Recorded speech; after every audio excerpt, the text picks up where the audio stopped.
नमस्कार मित्रों। एक मित्र ने प्रश्न पूछा है। उनका प्रश्न है, सर मुझे 4 साल से डायबिटीज थायराइड की बीमारी है एवं कब्ज भी रहता था और इधर 2 साल से पेट दर्द एवं गैस की समस्या से पीड़ित हूँ।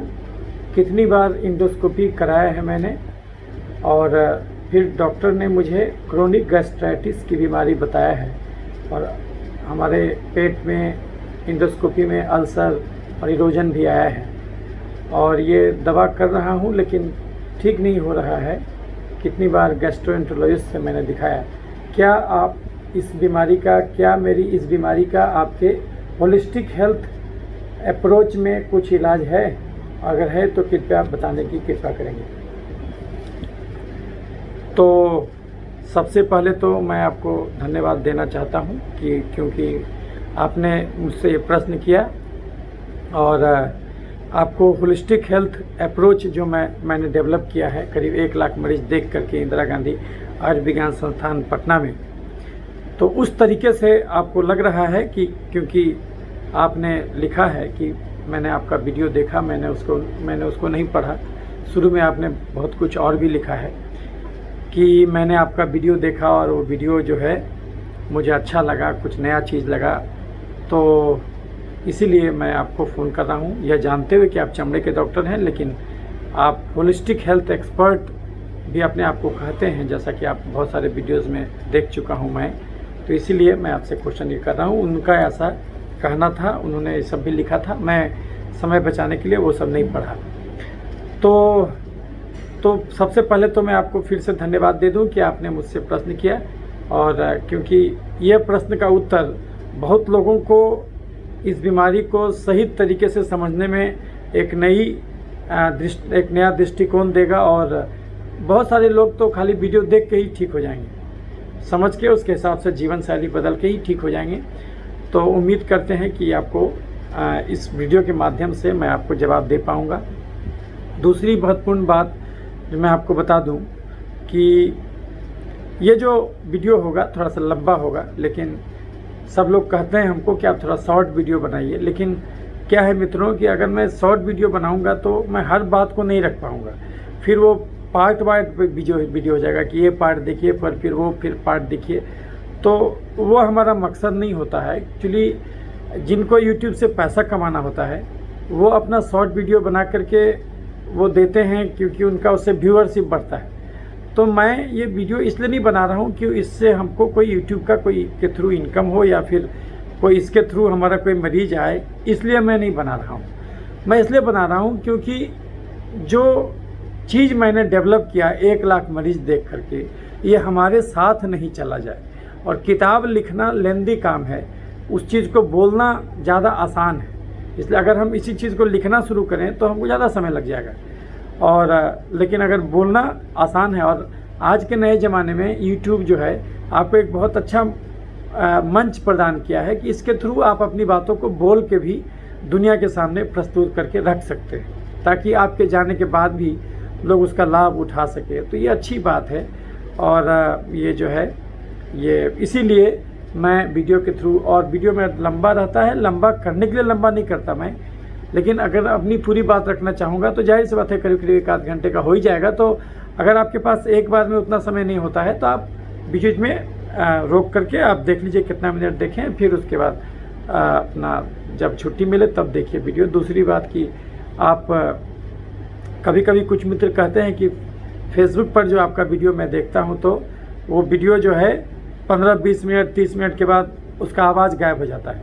तो मित्रों, हम अपने हर एक वीडियो में आपका वो जिस पोस्ट में वो वीडियो रहता है उस पोस्ट में यूट्यूब का लिंक भी मैं दे देता हूँ और यूट्यूब के लिंक के थ्रू भी वो सेम वीडियो आप बिना रुके, आप बिना किसी व्यवधान के आप देख सकते हैं यूट्यूब पर उसी वीडियो को।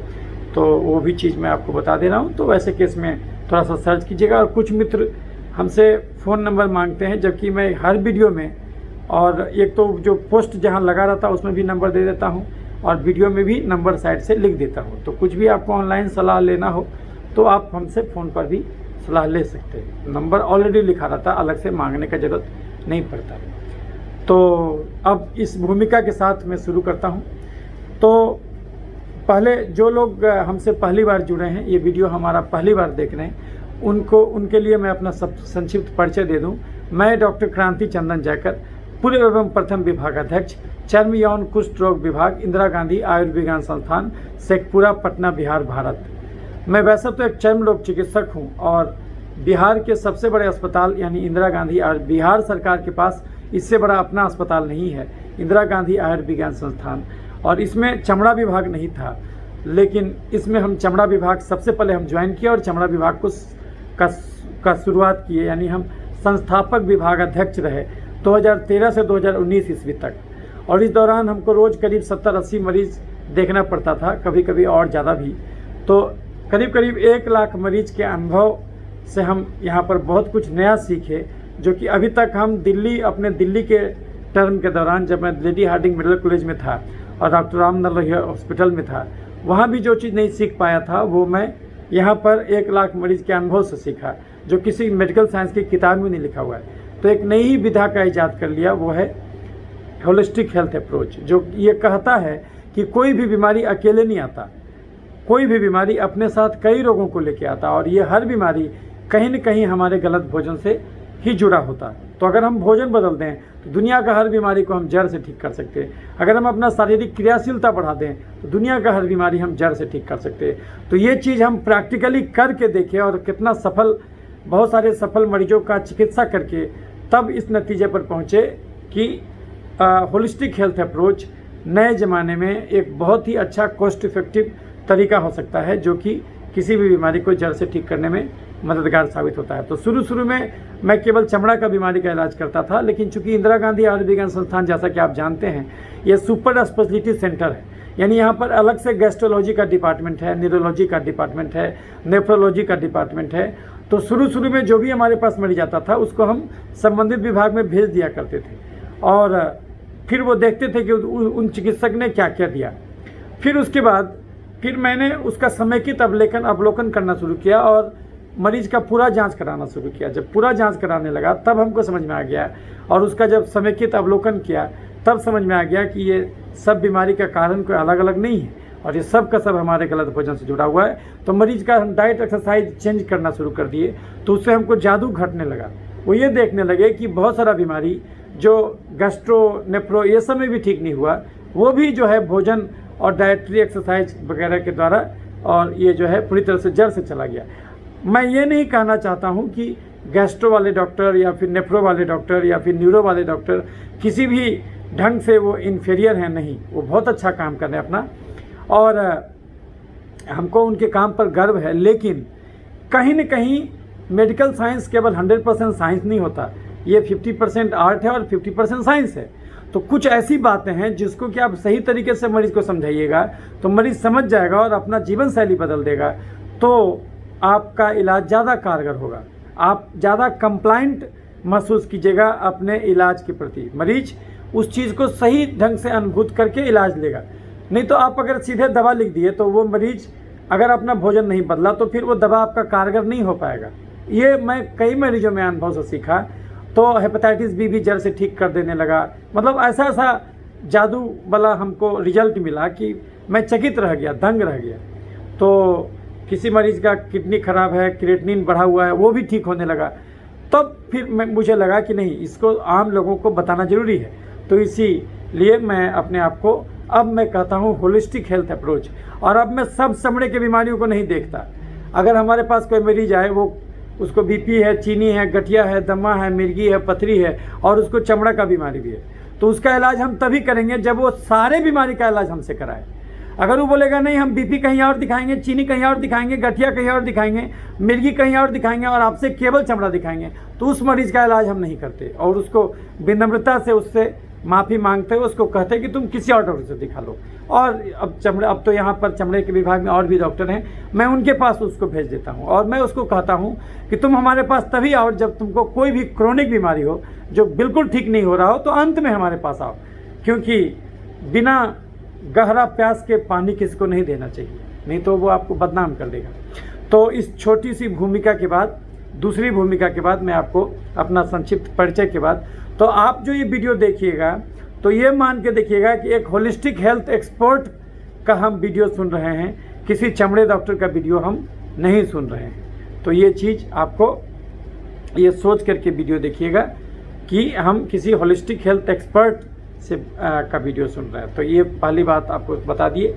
अब मैं आपको मूल टॉपिक पर आता हूँ। आपने कहा कि आपको बहुत दिन से 4 साल से डायबिटीज़ है, थायराइड है और कब्ज का समस्या तो पहले से था, और इधर 2 साल से हल्को हटकल का पेट में दर्द रहता है, और डॉक्टर गैस की समस्या है, और डॉक्टर जो है आपको इंडोस्कोपी करके, यानी कि जो है कैमरा डाला जाता है ट्यूब के थ्रू, और अंदर का फ़ोटो खींच के डॉक्टर साहब आपको दिखाएंगे, तो उसमें आपको अल्सर भी बताया गया है।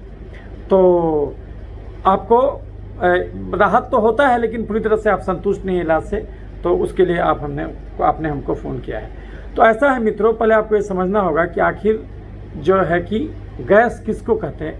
जो हम लोग सामान्य भाषा में सुनते हैं कि किसी को गैस हो गया है, तो गैस करके अगर मेडिकल साइंस में खोजिएगा तो ऐसा करके कोई बीमारी नहीं मिलेगा कि गैस करके किसी को गैस का बीमारी हो गया, ऐसा कुछ नहीं है। लेकिन एक टर्म होता है, इसको हम लोग बोलते हैं गैस्ट्राइटिस। हाँ, गैस्ट्राइटिस एक बीमारी है जिसमें इन्फ्लेमेशन होने लगता है स्टोमक में, यानी कि अमाशय में।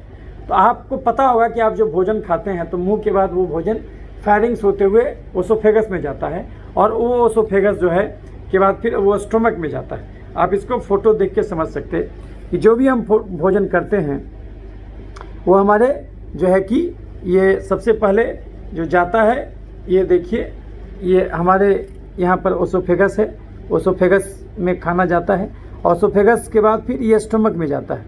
तो ये जो आप देख रहे हैं ये स्टोमक है, और ये पूरा का पूरा स्टोमक है, अमाशय है। उसके बाद ये चला जाता है ड्यूडेनम में, और ड्यूडेनम में जाता है तो उसके बाद फिर स्मॉल इंटेस्टाइन शुरू हो जाता है, और स्मॉल इंटेस्टाइन शुरू हो जाता है, और ये जो स्मॉल इंटेस्टाइन में फिर अलग अलग पार्ट है। एगो पार्ट है ड्यूडेनम, उसके बाद जेजुनम, उसके बाद इलियम, उसके बाद सीकम, और तब फिर जो है भोजन जो है चला जाता है लार्ज इंटेस्टाइन में, और लार्ज इंटेस्टाइन जो है असेंडिंग कोलोन, ये ट्रांसवर्स कोलोन और डिसेंडिंग कोलोन, और फिर रेक्टम, और फिर मलद्वार के थ्रू, एनएस के थ्रू बाहर निकल जाता है। तो यही पूरा का पूरा सिस्टम है आपका। तो ये जो गैस्ट्राइटिस होता है वो बेसिकली आपका जो स्टोमक है, जहाँ पर कि जैसे कि आप खाना खाए और फिर खा लिए, तो जब तक खाना नीचे पचाया जा रहा है तो ये स्टोर करता है स्टोमक, आपको ये रोक के रखता है, और करीब करीब 1 लीटर भोजन तक स्टोर कर लेता है ये। वैसे एडल्ट में ये 2 से 3 लीटर तक भी फैल सकता है विशेष परिस्थितियों में। तो ये स्टोमक हो गया, और आपका स्टोमक का अलग अलग पोर्शन होता है। ऊपर में सबसे पहले कार्डिया होता है, उसको बोलते हैं कार्डिया, माने कि ओसोफेजियल गैस्ट्रिक जंक्शन होता है, और उसके बाद फिर होता है आपका फंडस, उसके बाद फिर बॉडी होता है, उसके बाद फिर पाइलोरस होता है, उसके बाद एंट्रम होता है। तो ये इतना पार्ट होता है स्टोमक का। तो इसमें से, और ये स्टोमक जो है आपको जो देख रहे हैं, इसमें अगर आपको अल्सर हो जाएगा तो उसके चलते आपको गैस का प्रॉब्लम होगा। हालांकि गैस का प्रॉब्लम और भी कारण से होता है। गैस जिसको हम समझते हैं कि ब्लोटिंग, जैसे हम ढकार लेते हैं तो उससे गैस निकलता है, या फिर फ्लैटस निकलता है, कोई आदमी के पैखाना के रास्ते के नीचे से जो है हवा निकलता है तो उसको फ्लैटस बोलते हैं, तो वो निकलता है आपका। तो ये गैस क्यों बनता है? क्योंकि आपका जो शरीर में जो भोजन आप करते हैं तो आपके शरीर में बहुत ज़्यादा बैक्टीरिया होता है जो कि आपके भोजन को पचाता है। आपको जान के आश्चर्य होगा कि इस धरती पर सबसे ज़्यादा मात्रा में, यानी सबसे ज़्यादा घनत्व में बैक्टीरिया कहाँ रहता है? आपके आंत में, और 10 टू दी पावर 12 बैक्टीरिया तक रहता है आपके स्टूल में, यानी कोलोन में। अगर आप देखिएगा तो बैक्टीरिया, अगर स्टूल को निकालिएगा तो उसमें बैक्टीरिया कितना मिलेगा? 10 टू दी पावर 12 1 ग्राम में। 1 ग्राम स्टूल में आपको 10 टू दी पावर 12 बैक्टीरिया मिलेगा। सोचिए कितना ज़्यादा मात्रा मिलता है। और जो टोटल स्टूल होता है उसका जो 60% पोर्शन होता है वो बैक्टीरिया के द्वारा ही किया जाता है। तो आप जो भोजन खाते हैं, और बैक्टीरिया भी 2 प्रकार का होता है जो आपके हाथ में, एक लाभदायक बैक्टीरिया होता है, एक हानिकारक बैक्टीरिया होता है। तो आप अपने जब भोजन गलत करने लगते हैं तो आपके शरीर में कभी कभी हानिकारक बैक्टीरिया बढ़ जाता है और लाभदायक बैक्टीरिया कम हो जाता है। तो ऐसे केस में आपको गैस का समस्या होने लगता है। तो वो हम सब कुछ समझाएंगे कि ऐसा क्यों होता है, लेकिन अभी आपको मोटा मोटी ओवरव्यू दे रहे हैं। तो यानी कि आपका गैस का समस्या, जिसको पेट में दर्द बोलते हैं, या पेट, उसका लक्षण क्या क्या आएगा? आपको पेट में दर्द रहने लगेगा, आपको उल्टी जैसा लगेगा, बार बार आपको उबकाई जैसा आएगा, है ना। कभी कभी तो उल्टी हो भी जाएगा, कभी कभी उबकाई जैसा ऐसा लगेगा, और कभी आपका भूख कम हो जाएगा, और जो है कि खट्टा ढकार आने लगेगा, उसको हार्ट बर्न कहते हैं। और कभी कभी ज़्यादातर केसेस में गैस का समस्या में बहुत ज़्यादा आपको दिक्कत नहीं होगा, लेकिन हाँ आपको थोड़ा सा महसूस होगा कि आपको लगेगा कि कोई चीज़ भरा हुआ है, बिल्कुल खाली नहीं है, उस प्रकार का फील नहीं होगा, ये चीज़ है। और कब्ज रहता है तो कब्ज का जो डिफिनीशन है मेडिकल साइंस में कि अगर आपको 3 दिन तक लगातार टॉयलेट नहीं हो तब उसको कब्ज कहा जाता है। तो बहुत लोग क्या होता है कि अगर रोज़ का रोज़ टॉयलेट नहीं होगा या फिर सवेरे अर्ली मॉर्निंग पैखाना नहीं हुआ तो उसको लोग कब्ज समझने लगते हैं, तो जबकि ऐसा नहीं है।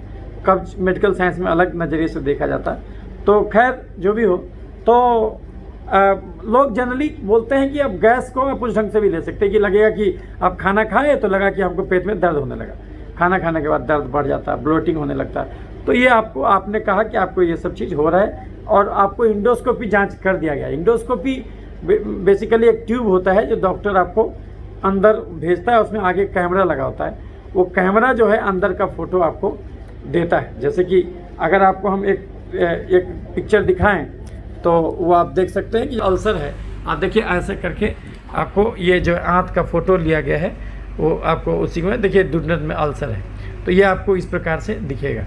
तो जो है कि मतलब हुआ कि आपको बहुत सारा इंडोस्कोपी में डॉक्टर आपको फ़ोटो दिखाएंगे और बोलेंगे कि आपको अल्सर हो गया या फिर हल्का सा छिल गया है, इस प्रकार का चीज़ आपको वो दिखाएंगे। तो ये जो गैस का, जिसको हम लोग गैस सामान्य बोलचाल में कहते हैं कि गैस का किसी को समस्या हो गया, तो लेकिन मेडिकल साइंस में ऐसे करके गैस करके कोई बीमारी नहीं है। हाँ, लेकिन अगर आपको कहीं का भी आइटिस हो, आइटिस का मतलब वो इन्फ्लेमेशन, यानी किसी भी एरिया का, या तो स्टोमक का हो, आपको इंटेस्टाइन का हो, जिसको एक वर्ड होता है इसको बोलते हैं गैस्ट्रोएंटेराइटिस। तो एक तो वर्ड हुआ गैस्ट्राइटिस यानी कि केवल स्टोमक का इन्फ्लेमेशन हुआ, और एक वर्ड होता है गैस्ट्रोएंटेराइटिस, उसमें क्या होता है कि वो इंटेस्टाइन यानी लार्ज एंड स्मॉल इंटेस्टाइन दोनों में इन्फ्लेमेशन हो सकता है। तो अगर ये पूरे में होगा तो उसको हम लोग बोलेंगे गैस्ट्रोएंटेराइटिस। जैसे मान ली किसी का पतला पैखाना होने लगा है ना, डायरिया होने लगा, या फिर पैखाना से खून आने लगा, तो उसको हम लोग गैस्ट्रोएंटेराइटिस बोलते हैं। तो इन्फेक्शन के वजह से पूरा वो हो गया। और तो आपका जो है कभी कभी वैरी करेगा, कभी कभी गैस के साथ आपको बदहजमी होने लगेगा, लगे ठीक से खाना पचता नहीं है हमारा, और खट्टा ढकार आते रहता है, और इसी प्रकार से आपको पेट में दर्द होते रहता है। तो कभी कभी आपको डॉक्टर इरिटेबल बोवेल सिंड्रोम भी बोलेंगे कि आपका इरिटेबल बोवेल सिंड्रोम है, उसके वजह से। और एक चीज़ जान लीजिए कि दिमाग का आँख से कनेक्शन है, तो इसको हम लोग ये गैस्ट्रोएंटेरिक रिफ्लेक्स बोलते हैं कि आप जो सोचते हैं उसके साथ से आपका दिमाग भी होता है, और आपका पेट का आपका दिमाग पर भी असर होता है। तो ये 2 वे चैनल है, यानी कि अब तो मेडिकल साइंस में बहुत सारी बीमारियों पर ऐसा शोध हो रहा है कि जिसमें ये बताया जा रहा है कि आप का अगर पेट गड़बड़ रहेगा तो आपका मानसिक रोग भी होने लगेगा। तो यानी पेट से भी उसको लोग जोड़ के देख रहे हैं। तो उसी ढंग से और बहुत सारे लोगों को इलाज दिया जा रहा है फीकल ट्रांसप्लांटेशन, यानी किसी स्वस्थ आदमी के टॉयलेट को आपको दे दिया जाता है, उसका घोर बना के आपको पिलाया जाता है, और वो आपके अंदर जा कर के लाभदायक बैक्टीरिया को अंदर भेज देता है, उसकी वजह से बहुत सारा बीमारी आपका ठीक हो जाता है। तो कहने का तात्पर्य हुआ कि जो जहाँ तक गैस्ट्राइटिस का संबंध है, तो कोई भी बीमारी किताब पढ़ के नहीं आता। जैसे कि हम लोग किताब पढ़ते हैं तो क्या पढ़ते हैं कि गैस्ट्राइटिस अलग चैप्टर में पढ़ते हैं, फिर इंटेस्टाइन का इन्फ्लेमेशन अलग चैप्टर में पढ़ते हैं, क्रोन्स डिजीज़, अल्सरेटिव कोलाइटिस में भी पेट दर्द हो सकता है, वो ऑटो इम्यून डिसऑर्डर है, उसमें अल्सर होता है और बहुत क्रोनिक बीमारी है, उसको हम अलग चैप्टर में पढ़ते हैं। लेकिन बीमारी किताब नहीं पढ़ता है, यानी ऐसा नहीं होगा कि कोई भी बीमारी अकेले आया होगा। अगर आपका जांच करा दिया जाए तो आपको केवल डायबिटीज़ और थायराइड ही नहीं मिलेगा, जैसा कि आपने बताया, आपको और भी कम से कम 4 से 5 बीमारी जरूर मिलेगा। तो लेकिन चूंकि डॉक्टर पूरा जांच नहीं कराते, आप जैसे आप किसी विशेषज्ञ के पास गए, आप डीएम गैस्ट्रो के पास चले गए, तो आपका पूरा जांच कभी नहीं कराएगा। वो केवल अपना जो 2-3 जांच कराता है, इंडोस्कोपी जो करता है, बस खाली उतना ही के लिए बोलेगा।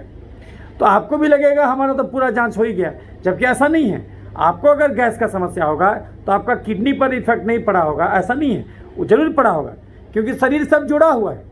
तो होलिस्टिक हेल्थ अप्रोच जो हमारा है, ये इसी चीज़ को बार बार आगाह करता है ट्रीटिंग क्लिनिशियन को कि आप किसी भी मरीज़ को आप अगर इलाज कर रहे हैं तो उसको एक पूरा होलिस्टिक ये मान के कीजिए, वो पूरा समग्रता से कीजिए। मतलब उसके पूरे शरीर का इलाज कीजिए, वो केवल उसका उस जीआईटी ट्रैक्ट का इलाज नहीं कीजिए, वो पूरे शरीर का इलाज कीजिए।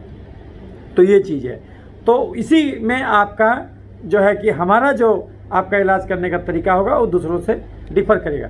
तो यदि लेकिन पहले जान लीजिए किताब में क्या लिखा हुआ है। तो अगर किसी को गैस्ट्राइटिस होता है तो उसका जो है कि या तो वो एसिम्प्टोमेटिक रहेगा, या तो पेट में दर्द के साथ होगा, या तो उसमें बेल्चिंग होगा, या तो उसको पैखाना से खून भी आने लगेगा। खून अगर आपका स्टोमक में निकलेगा तो उसका पाचन, खून का भी पाचन क्रिया होते होते ब्राउन हो जाएगा। लेकिन अगर एकदम फ्रेश रेड ब्लड मिल रहा है पैखाना में, इसका मतलब कि एकदम नीचे वाले एरिया में ब्लीडिंग हो रहा है, यानी इसका मतलब हुआ कि आपके कोलोन में एकदम पीछे वाले हिस्सा में वहाँ पर ब्लीडिंग हो रहा है, तो उसमें फ्रेश ब्लड मिलेगा आपको। तो ये सब होगा। और इसका कॉम्प्लिकेशन क्या हो सकता है अगर आप इलाज नहीं कीजिएगा तो क्या क्या होगा? ये स्टोमक से खून निकलने लगेगा, जब अल्सर जो है ज़्यादा गंभीर हो जाएगा, कभी कभी वो परफोरेट कर जाएगा, कभी कभी वो पुराना इन्फ्लेमेशन ट्यूमर यानी कैंसर में कन्वर्ट हो जाएगा, और उस कभी कभी और दूसरा बीमारी भी शुरू हो जाएगा, जैसे कि आपका आरबीसी काउंट कम हो जाएगा, आपको एक पर्निशियस एनीमिया नामक बीमारी हो जाएगा, जो लीजर-इल्सन सिंड्रोम का बीमारी हो जाएगा। उसमें आपको खून की कमी होने लगेगी, मेगालोब्लास्टिक एनीमिया बोलते हैं, क्योंकि आपके आंत में इंट्रिंसिक फैक्टर नामक एक चीज़ भी निकलता है जो कि विटामिन B12 के एब्जॉर्प्शन को मदद करता है। तो ये चीज़ है। तो किताब में क्या लिखा हुआ है कि इसका कारण क्या हो सकता है? किताब में लिखा हुआ है कि एच पाइलोरी नामक एक बैक्टीरिया है, हेलिकोबैक्टीरियम पाइलोरी, जो कि बेसिकली ग्राम नेगेटिव बैक्टीरिया है। और इसमें जो है कि आप देखिएगा तो स्पाइरल बैक्टीरिया, इसमें स्पाइरल होता है, तो वो बैक्टीरिया है, तो आंत में रहता है। लेकिन आपको जान के आश्चर्य होगा कि 80% आदमी जिसमें कि एच पाइलोरी मिला है उसको कोई लक्षण नहीं होता। 80% एच पाइलोरी इन्फेस्टेशन जो होता है वो एसिम्प्टोमेटिक होता है, उसमें कोई लक्षण नहीं होता। इसीलिए लोग डाउट भी करते हैं कि, लेकिन आप देखिएगा कि गैस में सबसे ज़्यादा काम जो हुआ है मेडिकल साइंस में वो एच पाइलोरी में ही हुआ है, कि एच पाइलोरी के साथ ही इस बीमारी को एक्सप्लेन करने का प्रयास किया गया है। हालांकि हमारे हिसाब से ये तरीका उचित नहीं है, क्योंकि मेरा जो मत है उसके हिसाब से एच पाइलोरी कोई अबनॉर्मल चीज़ नहीं है। एच पाइलोरी आपके हाथ में रहेगा, आपको कहीं कोई दिक्कत नहीं करेगा, लेकिन दिक्कत तब होगा जब ओवरऑल आप शरीर को ख़राब कर चुके होंगे गलत भोजन खा के। वो हम अभी समझाएंगे कि वो गलत भोजन क्या है। लेकिन अभी हम किताब का चीज़ आपको बता देंगे कि किताब में क्या लिखता है। तो वो आपको बताएगा कि एच पाइलोरी के इन्फेक्शन से आपको गैस्ट्राइटिस होता है, फिर ज़्यादा दर्द का गोली एनसाइड्स खाने से बीमारी होता है, non steroidal anti inflammatory drugs आता है, तो वो खाने से आपको, जैसे एस्पिरिन वगैरह, डिक्लोफेनाक वगैरह, उससे आपको बीमारी हो सकता है, पेट का अल्सर, या फिर ज़्यादा अल्कोहल पीने से, ज़्यादा शराब पीने से भी आपको हो सकता है गैस का समस्या। स्मोक करने से, ज़्यादा आप सिगरेट पीजिएगा उससे भी गैस का समस्या हो जाएगा। कोकेन का अगर सेवन कीजिएगा उससे भी हो जाएगा। कभी कभी बहुत सारा ऑटो इम्यून डिसऑर्डर में, यानी शरीर का प्रतिरक्षा प्रणाली कभी कभी शरीर के अंदर की चीज़ को ही बाहरी मानने लगता है। तो आपके शरीर में जो स्टोमक है, स्टोमक का जो पैराइटल सेल है, और जो कि आपको ये एसिड सिक्रेशन करता है, उसमें भी इन्फ्लेमेशन शुरू हो जाएगा। शरीर उसके खिलाफ भी ऑटो एंटीबॉडीज़ बनाना शुरू कर देगा। जो म्यूसिन का सेल है उसके खिलाफ ऑटो एंटीबॉडीज़ बनाने लगेगा, तो आपको एट्रोफिक गैस्ट्राइटिस होना शुरू हो जाएगा। तो वो ऑटो इम्यून के चलते भी गैस्ट्राइटिस होता है। उसके अलावा कोई भी क्रोनिक बीमारी में भी गैस्ट्राइटिस हो सकता है। उसके अलावा जो वेट लॉस के लिए सर्जरी किया जाता है, बहुत सारा डॉक्टर आपको वजन कम करने के लिए क्या करेगा, स्टोमक जो है, स्टोमक में बैंड लगा देगा। जैसे कि ये स्टोमक है, तो यहाँ पर क्या करेगा, वो यहाँ पर बैंड लगा देगा। जैसे कि यहाँ पर जो आप देख रहे हैं ओसोफेगस, तो ओसोफेगस में यहाँ पर बैंड लगा देगा। बैंड लगा देगा तो क्या होगा कि ज़्यादा भोजन आपको नीचे जाएगा ही नहीं, तो आप भोजन कम कीजिएगा। तो आपका जो है कि मोटापा कमेगा। हालांकि मोटापा पर हम एक अलग से वीडियो बनाएंगे, क्योंकि बहुत सारे मित्रों का आ चुका है हमारे पास क्वेरीज कि सर उस पर भी वीडियो बनाइए, क्योंकि आपका जो तरीका है उसमें तो वजन बहुत जल्दी से कमता है। तो खैर, तो वो जो है कि जीआई जो वेट लॉस सर्जरी करते हैं उसमें भी स्टोमक को काट के हटा देते हैं, या फिर उसको सकरा बना देते हैं स्टोमक को, तो उसके चलते भी गैस्ट्राइटिस होता है। और कभी कभी स्ट्रेस के चलते गैस्ट्राइटिस होता है, कि जब हम स्ट्रेस में रहते हैं, मेंटल स्ट्रेस में रहते हैं, उसके चलते भी गैस्ट्राइटिस होता है। तो जो आपको जो जीआईटी म्यूकोसा है, एक्चुअली उसमें एसिड तेजाब का सिक्रेशन होता है। आपका खाना, स्टोमक का काम क्या है, स्टोमक जो है आपका जो है कि भोजन को स्टोर करके भी रखता है, जब तक कि पाचन क्रिया इंटेस्टाइन में पूरा ना हो जाए, वो खाली ना हो जाए, तब तक भी वो हाल्ट का काम करता है कि भाई वहाँ पर रुको, आगे का ट्रैक खाली होगा तो खाना को भेजा जाएगा, तो स्टोरेज का काम करता है। दूसरा, यहाँ पर एब्जॉर्प्शन भी होता है ना, और पाचन डाइजेशन भी होता है। तो डाइजेशन का होता है, इसका मतलब अच्छा, यहाँ से एब्जॉर्प्शन क्या होता है, यहाँ पर पानी का एब्जॉर्प्शन होता है, कुछ पाचन क्रिया भी होता है यहाँ पर। जैसे पाचन क्रिया में इसमें पेप्सिन नामक एंजाइम निकलता है, और ये पेप्सिन जो है वो आपको तोड़ देता है प्रोटीन को और पेप्टाइड में तोड़ता है। तो बहुत सारा एमाइनो एसिड यहीं पर टूट जाता है। और वो उससे पहले जान लीजिए कि जब आप कोई भोजन खाते हैं, तो जब आप चबा के खाते हैं, इसलिए बोला जाता है ज़्यादा देर तक चबा के खाओ, उससे क्या होगा कि आपके लार में टायलिन नामक एंजाइम होता है, वो क्या करता है, आपके भोजन को पचा देता है। टायलिन क्या किसको पचाता है, स्टार्च को। यानी आप जो कार्बोहाइड्रेट खाते हैं, तो कार्बोहाइड्रेट का, खासकर जो सिंपल कार्बोहाइड्रेट है, उसका पाचन क्रिया आपके मुंह में ही शुरू हो जाता है, और वो पचा के अंदर भेजा, और स्टोमक में आपको निकला आपका पेप्सिन। ये पेप्सिन आपके प्रोटीन को पचाया, तो आपका स्टोमक में वो भी पच गया, और फिर वहाँ जा कर के आपका प्रोटीन भी पच गया। और इसमें एसिड निकलता है, और एसिड हाइड्रोक्लोरिक एसिड, जिसको तेजाब बोलते हैं, वो तेजाब आपका स्टोमक में भी निकलता है। और ये तेजाब क्या करता है कि आपका ये तेजाब क्या करता है कि आपके खाना में जो बैक्टीरिया वगैरह है उसको वो पचा देता है, उसको मार देता है। तो इस हद तक मार देता है कि वो नुकसान नहीं करे। इसलिए थोड़ा बहुत कभी कभी आप गंदा चीज़ भी खा लेते हैं तो आपको बीमारी नहीं होता, क्योंकि आपके शरीर में ऐसा प्रतिरक्षा प्रणाली है कि वो जाकर के, एक तो लार में भी कुछ वैसा तत्व होता है एंटीबैक्टीरियल, और आप जो अंदर खाना ले जाते हैं उसमें भी एसिड होता है जो कि उसको मारता है। लेकिन कभी कभी क्या होता है कि ये, और आपका ये करता क्या है स्टोमक, कि आपका एमाइनो एसिड को एब्जॉर्ब करता है, कुछ पानी को एब्जॉर्ब करता है। आप कॉफ़ी पीते हैं तो कैफीन जो है आपका स्टोमक से ही एब्जॉर्ब हो जाता है। आप जो दारू पीते हैं, शराब पीते हैं, तो शराब का भी एब्जॉर्प्शन करीब 20-30% आपका स्टोमक से ही शुरू हो जाता है। इसलिए आपको तुरंत नशा चढ़ने लगता है जब आप पीते हैं, तो क्योंकि स्टोमक से ही वो आपके अंदर जाने लगता है। तो ये चीज़ है, तो ये आपका खाना पचाने का काम करता है।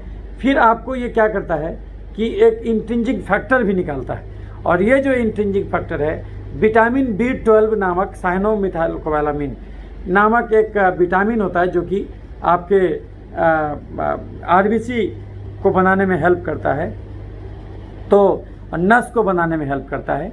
तो ये जो है उसको भी एब्जॉर्प्शन को बढ़ाता है। तो यानी कि यदि आप क्रोनिक गैस्ट्राइटिस रहेगा तो आपको हाथ पैर में लहर जलन झिनझिनी भी रहने लगेगा, क्योंकि आपके शरीर में विटामिन B12 का कमी भी हो जाएगा। तो ये चीज़ है, तो स्टोमक आपको ये सब भी काम करता है।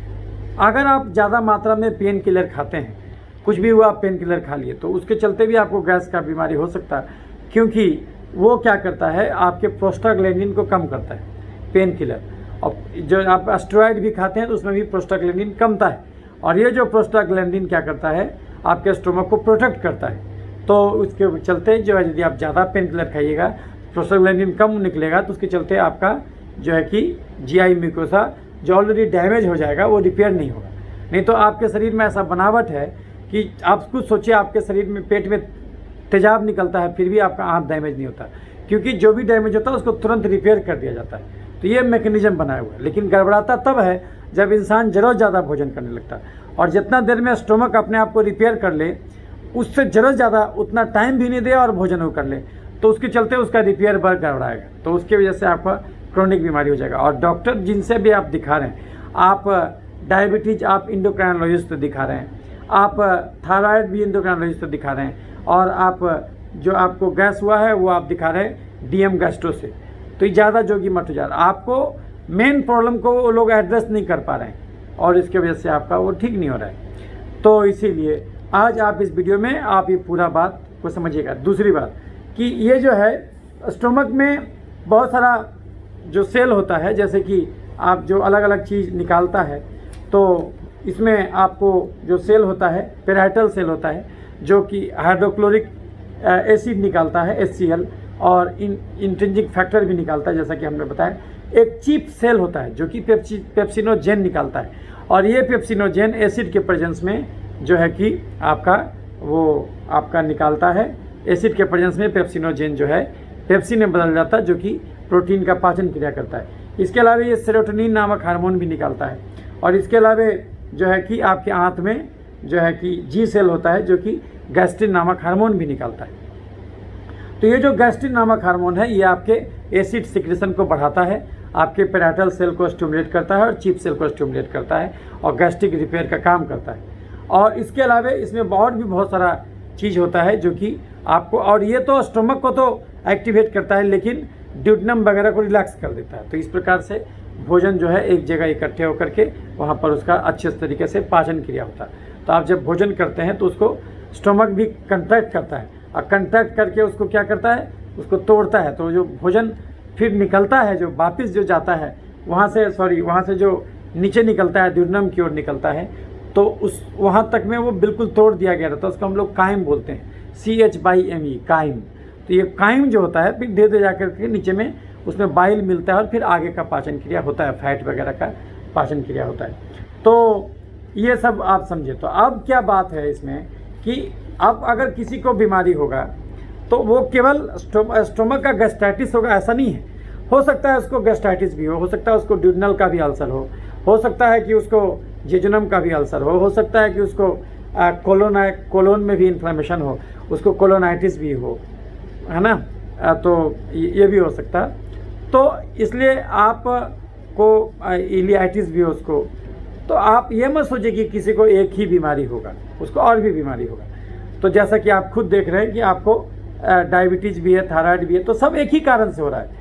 वो अलग अलग डॉक्टर से दिखाने का ज़रूरत कुछ नहीं है। आप अगर हमारा तरीका अपनाइएगा तो ये दोनों बीमारी आपका जड़ से चला जाएगा। वो कैसे हम अभी एलोबरेट करेंगे। तो अभी तो आपको हम ये समझा दिए कि किताब में ही लिखा हुआ है इसके बारे में, ठीक है। अब हम आते हैं कि भाई हमारा इलाज कैसे डिफर करता है और हम इसको कैसे देखते। तो हम इसको कैसे देखते वो अब आपको हम सेकेंड पार्ट ऑफ वीडियो का शुरू हो रहा है, इसमें बताएंगे कि हम इसको कैसे देखते, हमारा होलिस्टिक हेल्थ अप्रोच इस बीमारी को किस नज़रिए से देखता है और उसको किस ढंग से ठीक करता है, जो कि बाकी डॉक्टर नहीं ठीक कर पाते। क्यों? क्योंकि उनका उस बीमारी को अप्रोच करने का तरीका अलग हो जाता है और उस तरीके से बीमारी नहीं जाएगा हमारे अनुसार। वो हम कैसे ठीक करते वो समझाते हैं। तो पहले आप समझिए कि आखिर बीमारी होता क्यों, गैस्ट्राइटिस होता क्यों। किताब में क्या लिखा हो तो समझ में आ गया आपको। हम कैसे इसको एक्सप्लेन करते वो समझिए। इतना तो आप भी जानते कि हमारा शरीर हमारे भोजन से बना है। तो हमारे शरीर में कोई भी बीमारी कभी भी किसी को भी कहीं भी क्यों होगा? क्योंकि भोजन गलत होगा। हर इंसान हर चीज़ नहीं खा सकता, लेकिन हर इंसान हर चीज़ खाना चाहता। अच्छा, उससे पहले जान लीजिए कि कोई भी इसमें कि इलाज क्या लिखा हुआ है। इलाज डॉक्टर क्या देता है? इलाज आपको बार बार इंडोस्कोपी कराएगा और इलाज क्या देगा? आपको बोलेगा कि एच पाइलोरी इन्फेक्शन है तो आप एगो एंटीबायोटिक खा लीजिए, एमोक्सिसाइक्लिन और क्लोरिथ्रोमाइसिन, ये देता है। तो वो देगा आपको। और उसके अलावा आपको एगो गैस का गोली दे देगा। गैस का गोली में या तो H2 ब्लॉकर आता है, हिस्टामिन 2 ब्लॉकर जैसे रेनिटिडीन, रेंटेक, एसी लॉक करके गोली आता है, या तो फिर बोलेगा गैस का गोली खा लो, ये जिसमें कि आपका प्रोटॉन पंप इनहिबिटर है तो वो खा लो। उसमें आता है आपका पैंटोप्राजोल, ओमेप्राजोल, तो विराविप्राजोल, ये सब आपको देगा, एसोमेप्राजोल, वो सब देगा कि वो खा लीजिए। तो वो सब खाइएगा तो आपका एसिड सिक्रेशन कम हो जाएगा, तो आपको राहत मिलेगा, थोड़ा सा गैस में राहत मिलेगा, तो वो देगा। उसके अलावा अगर अल्सर है तो आपको सुक्राल फेट का सिरप दिया जाता है जो कि उसको न्यूट्रलाइज करता है। तो ये सब सामान्य ट्रीटमेंट दिया था, वो आपको भी दिया गया होगा, उससे आपका ठीक नहीं हुआ। सामान्यतः डॉक्टर यही देते हैं, लेकिन हमारा इलाज कैसे है और हम क्या इलाज देते हैं वो आपको हम अभी समझाएंगे। तो देखते रहिए वीडियो। तो इतना तो हम हर आदमी जानता कि हमारा शरीर हमारे भोजन से बना है। तो हमारे शरीर में कोई भी बीमारी कभी भी किसी को भी कहीं भी क्यों होगा? क्योंकि भोजन गलत होगा। हर इंसान हर चीज़ नहीं खा सकता, लेकिन हर इंसान हर चीज़ खाना चाहता। गड़बड़ी यहीं से शुरू हो जाता। आप खुद सोचिए, एक आदमी जो 8 घंटा कुदाल चलाता हो खेत में और एक वो आदमी जो 8 घंटा खाली बैठ के प्रवचन देता हो, दोनों भी खाना बराबर कैसे हो जाएगा? एक गाड़ी जिसको 3 किलोमीटर चलाना हो, एक गाड़ी जिसको 300 किलोमीटर चलाना हो, क्या दोनों बराबर डीजल भरिएगा? तो जब उस समय बुद्धि खुल जाता, खाने के टाइम में बुद्धि कहाँ जाता? हर इंसान हर चीज़ नहीं खा सकता, लेकिन हर इंसान हर चीज़ खाना चाहता। गड़बड़ी यहीं से शुरू हो जाता। तो एक आदमी जो दुकान में बैठ के 24 घंटा खाली दुकानदारी करे और एक वो आदमी जो 8 घंटा कुदाल चलाए खेत में, अभी दोनों आदमी का खाना बराबर कैसे हो जाएगा? लेकिन अगर हम दोनों को बराबर भोजन देंगे तो दोनों बीमार पड़ेगा। तो पहला कारण आपको समझ में आ गया कि आपको डायबिटीज हुआ या बीपी हुआ या चीनी हुआ या गठिया हुआ या मिर्गी हुआ या गैस्ट्राइटिस हुआ। ये क्यों हुआ आपको? क्योंकि कहीं ना कहीं आपका भोजन गलत था। और अगर आप भोजन सुधार दीजिएगा तो आपका हर बीमारी जड़ से जाएगा। और अगर आप भोजन नहीं सुधारिएगा, जिस ढर्रे पर भोजन किए जा रहे थे अगर वही ढर्रा रखिएगा, तब तो आप कितना भी दवा कर लीजिए, वो जड़ से नहीं जाएगा। तो पहला पॉइंट समझ में आ गया कि बीमारी हमारे गलत भोजन से होता है, दूसरा आदमी उसके लिए जिम्मेदार नहीं है। दूसरा पॉइंट, किसी को बीपी हो, चीनी हो, गठिया हो, दम्मा हो, मिर्गी हो, पथरी हो, बवासीर हो, मानसिक गड़बड़ी हो, दांत का समस्या हो, डेंगू हो, मलेरिया हो, टाइफाइड हो, कोरोना हो, कैंसर हो, ये सब बीमारी क्यों होता? एलर्जी के चलते। एलर्जी क्यों होता? इंसुलिन बढ़ जाने के चलते। हमारे खून में इंसुलिन क्यों बढ़ जाता? चीनी खा के बैठ जाने के चलते। चीनी का मतलब है चलना। तो अगर आप खाए हैं तो आपको चलना होगा। अगर आपको 1 लीटर डीजल रखना है तो आपको 10 किलोमीटर गाड़ी चलाना भी होगा। आप सोचिएगा बिना 10 किलोमीटर गाड़ी चलाए डीजलवा जमा कर लें, तो वही डीजलवा कश्मीर से कन्याकुमारी भी घुमा देगा, और नहीं तो वही डीजल जला के राख भी कर देगा। वही चीनी आपको जीवन देगा और वही चीनी जीवन छीन लेगा अगर आप ज़रा ज़्यादा खाइएगा। तो ये सब बीमारी क्यों होता? अगर किसी को बीपी हो, चीनी हो, गठिया हो, दम्मा हो, मिर्गी हो, पथरी हो, बवासीर हो, मानसिक गड़बड़ी हो, दांत का समस्या हो, डेंगू हो, मलेरिया हो, टाइफाइड हो, कोरोना हो, कैंसर हो, ये सब बीमारी क्यों होता है? एलर्जी के चलते। आपको गैस का समस्या क्यों हुआ? एलर्जी के चलते। एलर्जी क्यों होता? इंसुलिन बढ़ जाने के चलते। हमारे खून में इंसुलिन क्यों बढ़ जाता? चीनी खा के बैठ जाने के चलते। चीनी का मतलब है चलना। यानी इस धरती पर कोई भी रोग हो, बंद हमेशा एक ही चीज़ होगा, वो है चीनी। अगर इंसान चीनी खाना छोड़ दे तो इस धरती का सब बीमारी खत्म हो जाएगा। लेकिन कोई भी आदमी चीनी कैसे छोड़ेगा जब तक उसको यही नहीं पता हो कि चीनी है क्या। तो अब सुनिए कि चीनी क्या है, जो कि हमारे लिए भी जहर हो गया। क्यों? क्योंकि हम भी अब 8 घंटा कुदाल नहीं चलाते खेत में, हम भी अब 8 घंटा पीठ पर बोझा नहीं ढोते, हम भी अब 8 घंटा नहीं पैदल चल के 24 घंटा में 2 ही घंटा पैदल चलते। इसलिए अगर हम भी चीनी खाएंगे तो गड्ढे में गिरेंगे। किसको कहते चीनी? चावल, आलू, मकई, मैदा, साबुदाना, सेवई में चीनी है स्टार्च, मीठे फल में चीनी है फ्रुक्टोज, दूध में चीनी है लैक्टोज, गुड़, शहद और चीनी में चीनी है सुक्रोज, और ग्लूकोन डी में ग्लूकोज।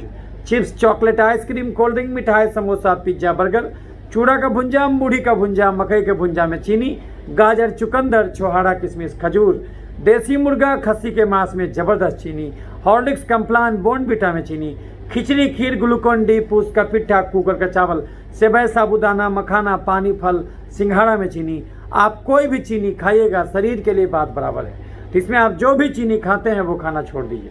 तो फिर ये सब खाना भगवान क्यों बनाया? ये सब खाने में क्या बुराई है? अभी जिस भोजन का हम नाम गिनाए, ये वो भोजन है जिसमें कार्बोहाइड्रेट और फैट मोर देन 80% है। तो ये भोजन आखिर भगवान क्यों बनाया?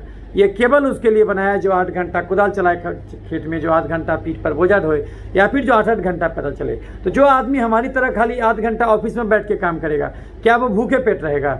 नहीं, उसको ऐसा भोजन खाना होगा जिसमें तुलनात्मक रूप से कार्बोहाइड्रेट और फैट कम हो और फाइबर और प्रोटीन ज़्यादा हो। तो वो भोजन क्या है ये हम अभी बताएंगे 5 मिनट में, वीडियो देखते रहिए। लेकिन उससे पहले जान लीजिए कि 1 चम्मच चीनी खाना थोड़ी गलत है, भगवान तो खाने के लिए बनाया, लेकिन धर्म सिखाता मेहनत का फल मीठा होता। यानी अगर 1 चम्मच चीनी खाए हैं तो उसके एवज में मेहनत भी करना होगा। कितना मेहनत ये आज का विज्ञान बता दिया कि 1 चम्मच चीनी खाए हैं तो उसके बदले 600 कदम चलना भी होगा। 1 चम्मच चीनी 600 कदम, 1 आलू 3200 कदम, 1 सेव 2500 कदम, 1 आम 3000 कदम, आधा किलो दूध 10 किलोमीटर चलने कहता। अगर आप खाए हैं तो आपको उतना चलना भी होगा।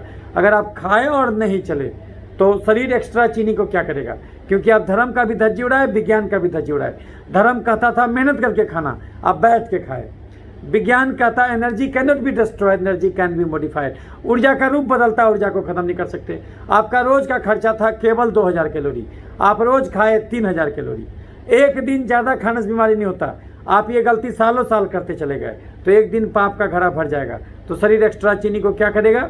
या तो उसको चर्बी बना के जमा करेगा तो मोटापा का रोग, या तो उसको एलर्जी यानी तेजाब बना के जमा करेगा तो एलर्जी का अलग अलग रोग, और नहीं तो उस एक्स्ट्रा चीनी को खून से निकाल के शरीर में जहाँ तहाँ छिड़क देगा तो उससे इन्फेक्शन का रोग धरेगा। धन का 3 हस्र होता, धन है तो भोग लो, नहीं तो दान कर दो, नहीं तो नाश होना तय है। आप जो शरीर में चीनी घुसाइएगा उसका 4 गंजन होगा। या तो खा के जला दीजिए तो बीमारी नहीं होगा, आप खाए और खर्च नहीं किए तो शरीर एक्स्ट्रा चीनी को या तो चर्बी बना के जमा करेगा तो मोटापा का रोग, या तो उसको एलर्जी यानी तेजाब बनाएगा तो एलर्जी का रोग, नहीं तो जहाँ तहाँ छिड़केगा तो इन्फेक्शन का रोग। अगर हम एक दिन में 10 रोटी खाए, 4 आलू खाए, 5 गो मीठा फल खाए, आधा किलो दूध पिए तो ये सब में इतना कैलोरी था कि इसके बदले हमको कम से कम 30 किलोमीटर चलना चाहिए था, और हम खाए और केवल 2 ही किलोमीटर चले, और ऐसा गलती सालों साल किए। एक दिन ज़्यादा खाने से थोड़ी बीमारी होता, आप रोज़ करो ज़्यादा खाइएगा तो एक दिन पाप का घड़ा भर जाएगा। तो शरीर एक्स्ट्रा कैलोरी को क्या करेगा, या तो चर्बी या तो ज़्यादा चरकेगा। अगर उसको चर्बी बना के तोंद में जमा कर दिया, कोई बात नहीं, दर्जी कपड़ा घेरा बढ़ा के आपके तोंद को ढक देगा। जैसे आप बोले आपका वजन भी ज़्यादा है, तो आप जरूर ज़्यादा भोजन किया, आपका खर्चा था 2000 कैलोरी, आप रोज़ खाए 3000 कैलोरी, तो जो 1000 कैलोरी एक्स्ट्रा खाए उसमें ज़्यादातर कार्बोहाइड्रेट था, ये अगर आपके चर्बी में तोंद में जमा हो गया तो कोई बात नहीं, दर्जी कपड़ा घेरा बढ़ा के आपकी तोंद को ढक देगा। लेकिन चर्बी अगर खून के नली में जमा हो जाए तो चर्बी अगर तोंद में जमा हो जाए तो कोई दिक्कत नहीं, दर्जी कपड़ा का घेरा बढ़ा के आपके तोंद को ढक देगा। चर्बी अगर जांघ में जमा हो जाए तो कोई दिक्कत नहीं, बाह में जमा हो जाए तो कोई दिक्कत नहीं, और आपका गाल इतना फूल जाए कोई दिक्कत नहीं। किसी किसी को देखिएगा जहाँ तहाँ लाइपोमा हो जाएगा चर्बी जमने से, उससे भी कोई दिक्कत नहीं। लेकिन चर्बी अगर तोंद में नहीं जमा होकर गलती से खून के नली में जमा हो गया, तब आपका ये ज़्यादा भोजन खाना आपके लिए परेशानी का कारण बन जाएगा। जो खून का नली भगवान इतना चौड़ा दिया था, अब वो सकरा हो जाएगा। हार्ट बेचारे को सकरा नली से खून भेजना होगा, तो ब्लड का प्रेशर बढ़ेगा, उसको बोलते हैं बीपी का बीमारी। चर्बी अगर हार्ट के नली में जमा हो जाए कोरोनरी आर्टरीज में, तो क्या होगा, हार्ट अटैक या धड़कन का बीमारी। सीढ़ी चढ़िएगा तो हांफने लगेगा। दिमाग के नली में चर्बी जम जाए तो लकवा मार देगा। सेरेब्रल आर्टरीज में चर्बी जम जाए तो क्या होगा, स्ट्रोक हो जाएगा। ओवरऑल दिमाग में चर्बी जम जाए तो बेचैनी, घबराहट, अधिकपारी दर्द, मिर्गी और पागलपन शुरू हो जाएगा। चर्बी यहाँ जम जाए तो थायराइड का बीमारी। लैरिंग्स में चर्बी जम जाए तो खराटा शुरू हो जाएगा, सोए सोए दम फूलेगा। लीवर में चर्बी जम जाए तो खाना पचने में दिक्कत, तो क्या होगा, फैटी लीवर, कब्ज, गैस, बवासीर, पथरी जो आपको हो रहा है। पैनक्रियाज के बीटा सेल में चर्बी जम जाए तो पैनक्रियाज का बीटा सेल ठीक ढंग से इंसुलिन नहीं निकाल पाएगा, उसकी वजह से जो है कि आपको डायबिटीज़ का रोग शुरू हो जाएगा। महिलाओं में ओवरी के पास चर्बी जम जाए तो मासिक गड़बड़ी, धात का समस्या, छाती का गिल्टी, बच्चा ठहरने में दिक्कत। पुरुषों में प्रोस्टेट के पास चर्बी जम जाए तो प्रोस्टेट का साइज बढ़ेगा, मूत्रनली पर दबाव पड़ेगा, पेशाब खुलासा नहीं होगा, बार बार यूटीआई। किसी नस में चर्बी जमा हो जाए तो नस का झिंझिनी। चर्बी यहाँ जमा हो जाए तो किडनी उड़ेगा। यानी शरीर रूपी घर में एक्स्ट्रा चीनी खा के अगर हम चर्बी रूपी कचरा जमा कर लेंगे तो शरीर का हर अंग त्राहिमाम करने लगेगा, उसका वर्किंग एफिशिएंसी घट जाएगा। ये तो एक नुकसान हुआ, एक्स्ट्रा कैलोरी खाए, वो हमारे शरीर में चर्बी के रूप में जमा हुआ, तो हमको क्या क्या बीमारी पकड़ा, हमको बीपी पकड़ा, हमको चीनी पकड़ा, हमको थायराइड पकड़ा, है ना, हमको जो है कि हार्ट अटैक, लकवा पकड़ा, हमको लीवर किडनी फेल हो गया, हमको मानसिक रोग पकड़ लिया। ये तो एक नुकसान हुआ, हम जरूरत ज़्यादा भोजन किए, अपना खर्चा 2000 कैलोरी, खाए 4000 कैलोरी। अच्छे, तो आप बोलिएगा सर कोई आदमी मेहनत नहीं करे तो उसका कैलोरी खर्च नहीं है, फिर भी खर्च है। अगर आप बिल्कुल भी मेहनत नहीं करते, एक जगह बैठे भी रहते, तो भी आपको कैलोरी खर्च होता है। क्यों? क्योंकि आपका हृदय 1 लाख बार रोज धड़कता है, आपका दिमाग सोने के टाइम में भी काम करता है, लीवर सोने के टाइम में भी काम करता है, किडनी सोने के टाइम में भी काम करता है, तो ये सब में कैलोरी खर्च होता है। तो ये सब काम में कितना कैलोरी खर्च होगा? एक एवरेज 50-60 साल के किलो के आदमी को करीब करीब 1500 कैलोरी के आसपास खर्चा होगा। और अगर कोई आदमी 1 घंटा तेज कदमों के साथ चल भी ले तो 1 घंटा चलने में अलग से कितना कैलोरी खर्च होगा? 300 कैलोरी। और अगर कोई आदमी घर में झाड़ू पोछा बर्तन भी करे और ऑफिस में भी काम करे तो अलग से कितना कैलोरी खर्च करेगा? 200 कैलोरी। तो अगर कोई आदमी 1 घंटा चलता भी हो और झाड़ू पोछा बर्तन भी करे और तो उसको टोटल खर्चा कितना हुआ? 1500 प्लस 200 प्लस 300, तो टोटल खर्चा कितना हुआ? 2000 कैलोरी। लेकिन जोड़ के देखिएगा, अगर जिसको भी बीमारी हुआ वो कम से कम खा रहा होगा 3 से 4000 कैलोरी। तो ये जो 2-2000 कैलोरी एक्स्ट्रा खाइएगा तो आप खाली मोटा के धंसी नहीं होइएगा, क्योंकि आपका खर्चा कम है, आप घुसा रहे हैं ज़्यादा अपना सिस्टम में।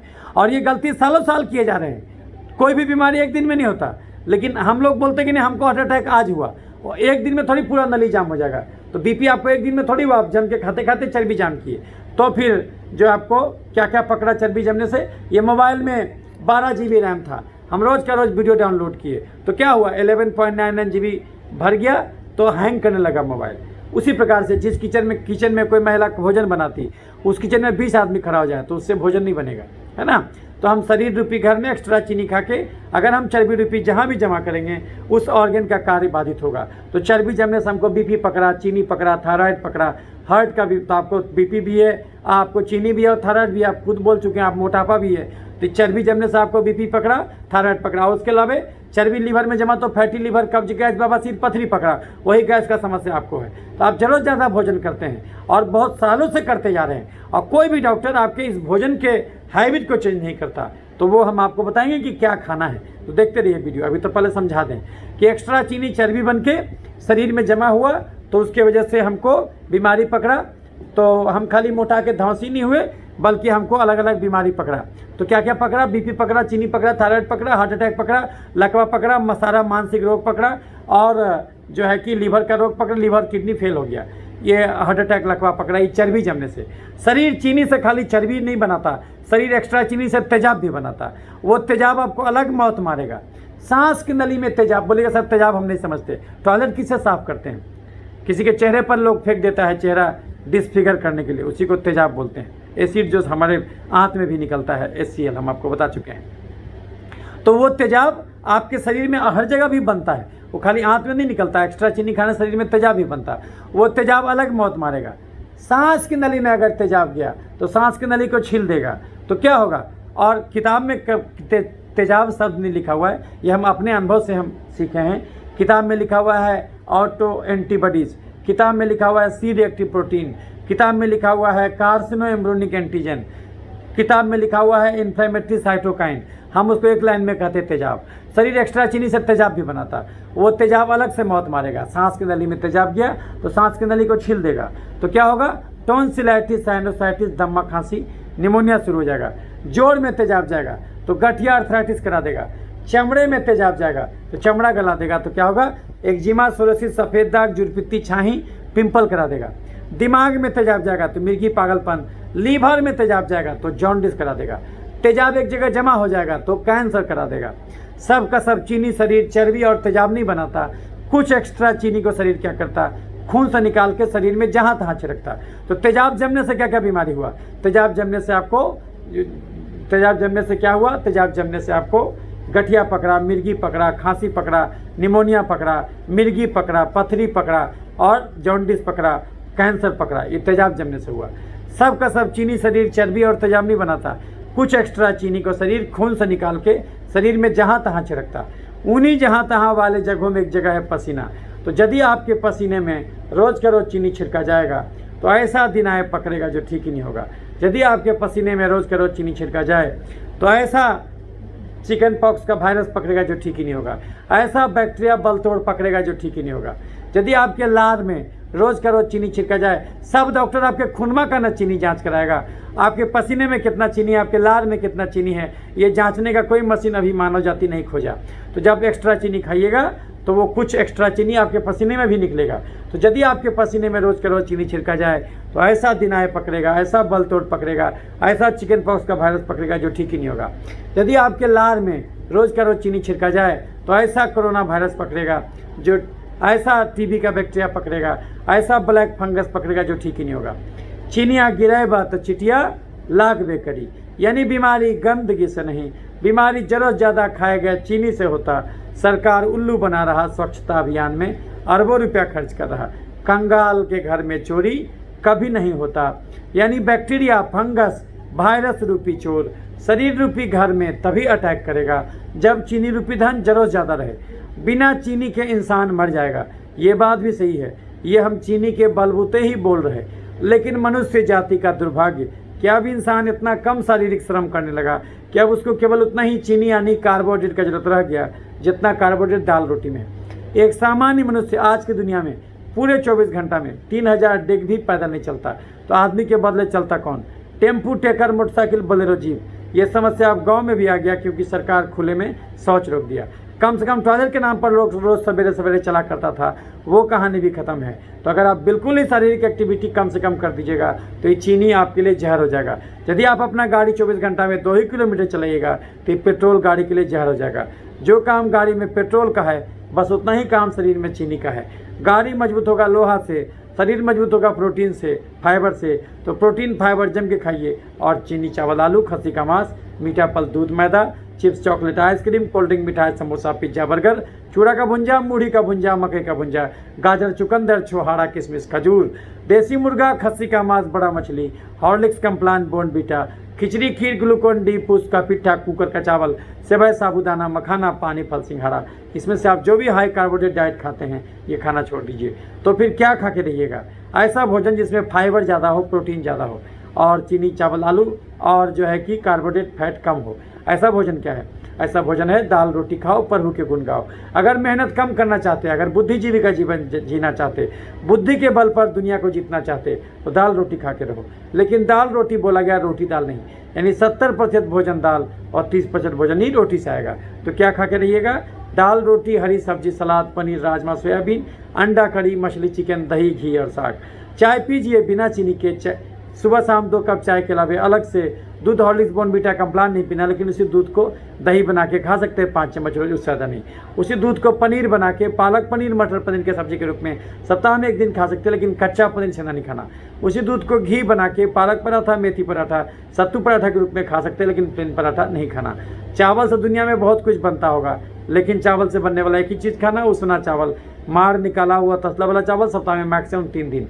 आलू, अरुई, ओल, शकरकंद, चुकंदर, गाजर, केला, मुरई, सलजम, फेंटा हुआ सब्जी नहीं खाना। अगबे परोल, अगबे नेनुआ, अगबे करेला, अगबे भिंडी, अगबे हरा रंग का बैगन, हरा रंग का फूलगोभी, हरा रंग का चिम्मी, हरा रंग का बीन्स, हरा रंग का बोरा जम के खाना। और अगर नॉन वेज पसंद हो तो देसी मुर्गा, खस्सी का मांस, बड़ा मछली नहीं खाना, क्योंकि इसमें बहुत ज़्यादा मात्रा में चीनी यानी ग्लाइकोजन है। लेकिन छोटा मछली खा सकते सप्ताह में 1 दिन, मछली या चिकन सप्ताह में 1 दिन। और चिकन कौन सा? पोल्ट्री फार्म का चिकन, 400-500 600 ग्राम का भजा चूजा सप्ताह में 1 दिन। अंडा रोज 2 खा सकते, पीला वाला फेंक के। और कौन सा भुंजा खाना? गेहूँ, चना, बादाम।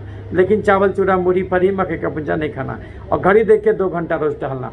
अगर ऐसा नहीं कीजिएगा तो ना केवल ये गैस का समस्या आपको तंग करेगा, नहीं चेतिएगा, इसी ढंग से 1 दिन में 10 रोटी, 4 गो आलू, 5 गो मीठा फल, आधा किलो दूध पीते जाइएगा तो आगे चल के और क्या क्या होगा? आगे चल के बीपी होगा, चीनी होगा, थायराइड होगा, खून में तेल बढ़ेगा, खून में यूरिक एसिड बढ़ेगा, गठिया यानी जोड़ों में दर्द, घबराहट, बेचैनी, अनिद्रा, मिर्गी, पागलपन, मुंह में छाला, फैटी लीवर, कब्ज, गैस, बवासीर, पथरी, पेशाब का इन्फेक्शन, टॉन्सिलाइटिस, साइनोसाइटिस और दम्मा, महिलाओं में मासिक का गड़बड़ी, धात का समस्या, छाती का गिल्टी, बच्चा नहीं ठहरना, पुरुषों में प्रोस्टेट का गड़बड़ी, नपुंसकता, dengue, malaria, typhoid, chickenpox, hepatitis B, HIV, tuberculosis, leprosy, coronavirus और अंत में जाके हार्ट अटैक, लकवा और कैंसर भी धरे, लीवर और किडनी भी फेल हो जाए तो भी आश्चर्यचकित नहीं होना चाहिए कहा ऐसा हो गया।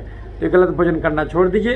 दाल जम के पीजिए, हरा सब्जी जम के खाइए, अंकुर चना के मूंग खाइए, सोयाबीन का बड़ी खाइए, घड़ी देख के 2 घंटा रोज टहलिए। 4-5 दाल मिला दीजिए, मूंग, मसूर, राहर, उड़द, चना, उसमें कुकर तसला में खौला दीजिए, उसमें पालक का साग, टमाटर डाल दीजिए, घोटनी से घोट दीजिए, स्वाद के हिसाब से छौंक दीजिए। तो 1 कटोरा गाढ़ा दाल सवेरे, कटोरी एक हाथ से पकड़ाता, हम कटोरा बोल रहे हैं, 1 कटोरा गाढ़ा दाल सवेरे।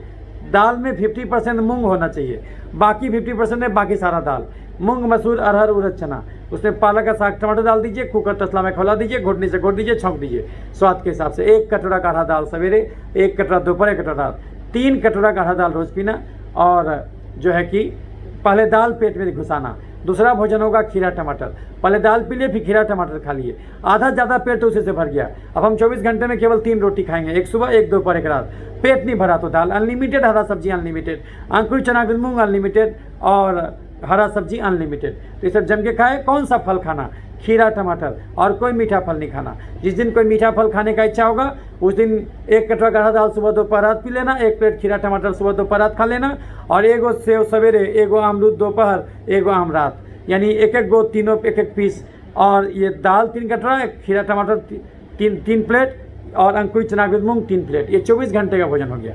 तो इस ढंग से अगर खाइएगा तो फल भी खा सकते हैं, लेकिन सोचिएगा हम रोटियों खा लें, अम्मो खा लें तो ज़्यादा हो जाएगा, उतना कैलोरी आप खत्म नहीं कर पाइएगा। दूसरी बात, आप डॉक्टर के पास गए हैं, आप बहुत दिनों तक एक्स्ट्रा कैलोरी खा रहे थे, तो आपको तो डेफिसिट में जाना होगा, नहीं तो पुराना अंदर वाला कैलोरी हटेगा नहीं। तो अगर आपका खर्चा है 2000 कैलोरी, आप 2000 ही कैलोरी खाइएगा रोज, तो अंदर वाला चर्बी कैसे गलेगा? इसीलिए अब आप क्या कीजिए, घटा दीजिए, 1400, 1500, 1600, 1700 कैलोरी ही लीजिए। पेट नहीं भरे तो खीरा टमाटर और हरा सब्जी से पेट भरने का प्रयास कीजिए। तो वैसे केस में क्या होगा, पुराना जो चर्बी है वो गल के वापिस जो है कि चीनी बनेगा और आपके ऊर्जा में खपत होगा। जो एक्स्ट्रा चीनी तेजाब बना था वो वापस चेंज हो जाएगा और ऊर्जा में खपत होगा। जहाँ तहाँ चीनी छिड़क दिया गया था उसको सोख लिया जाएगा और वो बीमारी भी खत्म हो जाएगा। तो 1 कटोरा काढ़ा दाल सुबह दोपहर रात पीजिए, 1 प्लेट खीरा टमाटर सुबह दोपहर रात खाइए। लेकिन ज़मीन के नीचे उगने वाला गाजर, चुकंदर, मुरई, शलजम, प्याज सलाद के रूप में नहीं खाना। सलाद मतलब 2 ही चीज़, खीरा टमाटर। घड़ी देख के 2 घंटा रोज टहलना। अगर ऐसा नहीं कीजिएगा तो अभी नहीं चेतिएगा तो आगे चल के बीपी होगा, चीनी होगा, थायराइड होगा, खून में तेल बढ़ेगा, खून में यूरिक एसिड बढ़ेगा, गठिया यानी जोड़ों में दर्द, घबराहट, बेचैनी, निद्रा, मिर्गी, पागलपन, मुंह में छाला, फैटी लीवर, कब्ज, गैस, बवासीर, पथरी, पेशाब का इन्फेक्शन, टॉन्सिलाइटिस, साइनोसाइटिस और दम्मा। महिलाओं में मासिक का गड़बड़ी, धात का समस्या, छाती का गिल्टी, बच्चा नहीं ठहरना। पुरुषों में प्रोस्टेट का गड़बड़ी, नपुंसकता, dengue, malaria, typhoid, chickenpox, hepatitis B, HIV, tuberculosis, leprosy, coronavirus और अंत में जाके हार्ट अटैक, लकवा और कैंसर भी धरे। लीवर और किडनी भी फेल हो जाए तो भी आश्चर्यचकित नहीं होना चाहिए कहा ऐसा हो गया। तो अंत में सारांश सुन लीजिए, इस धरती पर कोई भी बीमारी 6 ही कारण से होता है। नंबर 1, ज़्यादा कार्बोहाइड्रेट का भोजन करना, तो छोड़ दीजिए चीनी, चावल, आलू, खस्सी का मांस, मीठा फल, दूध, मैदा। कम फाइबर, कम प्रोटीन खाने से बीमारी होता है। तो 1 कटोरा काढ़ा दाल सुबह दोपहर रात पीजिए, अंकुरित चना, मूंग खाइए और सोयाबीन का बड़ी खाइए। घड़ी देख के 2 घंटा रोज टहलिए। कम से कम 2 घंटा भी रोज नहीं टहलने से बीमारी होता है। 2 घंटा रोज टहलिए। कम से कम आधा घंटा भी चमड़े को धूप नहीं दिखाने से बीमारी होता है। तो आधा घंटा चमड़े को जरूर धूप दिखाइए ताकि विटामिन डी तैयार हो। केवल पौधा इस फोटोसिंथेसिस नहीं करता, आपका चमड़ा भी धूप के प्रेजेंस में विटामिन डी तैयार करता। तो ये सब जम के कीजिए और दाल जम के पीजिए। घड़ी देख के 2 घंटा रोज टहलिए। तो ना केवल ये बीमारी आपका जाएगा, ये ना केवल ये सब तीनों बीमारी आपका जड़ से जाएगा, बल्कि आपके शरीर में और भी 5-10 गड़बड़ी हो चुका होगा। तो जांच कराते तो हम आपको दिखाते। तो ये दवा खा के आप अंदर के गड़बड़ी को भी सुधार ले रहे हैं। तो ये हम मान के दवा खाइएगा कि हम पूरे शरीर को ठीक कर रहे हैं। ये मान के दवा नहीं खाइएगा कि हम खाली चमड़े को ठीक कर रहे हैं। तो चूँकि ऐसा बीमारी अलग से नहीं होता, तो आपको समझाए।